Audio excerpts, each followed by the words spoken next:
Mapagpalang araw po sa atin lahat at ngayon po ay balitang showbiz muna tayo.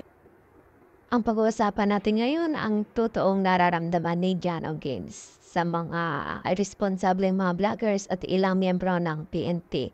Ito ay may koneksyon sa pagkamatay ng kanyang ama na si Ronaldo Valdez.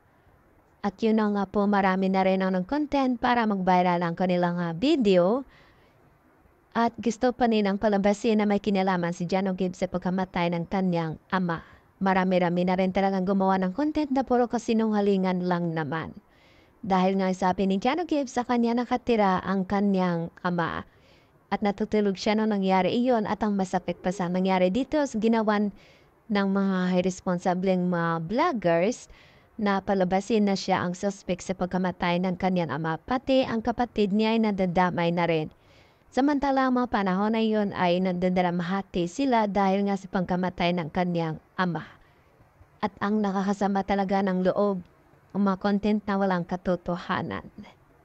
At nakikita mo talaga na gano'n na lamang kasamang loob ni Jano Gaines sa mga vlogger na puro walang katotohanan ang mga content laban sa kanya. Kinikimkim niya ang sama ng loob niya dahil imbis na siya ay nagdadramati dahil sa pagkamatay ng kanyang ama, nagdadramati pa siya dahil sa ginagawan siya ng pinto na walang katotohanan. At di biro na makatanggap ang isang taong bintangan gumawa ng krimen, ang masakit, krimen laban sa kanyang ama.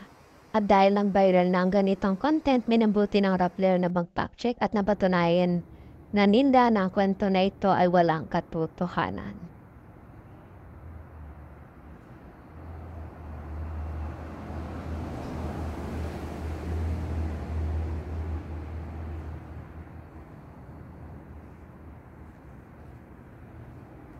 At sa hindi pa nakasubscribe ng aking channel, please subscribe my channel ay kikidas ko at mapagpalang araw po sa ating lahat.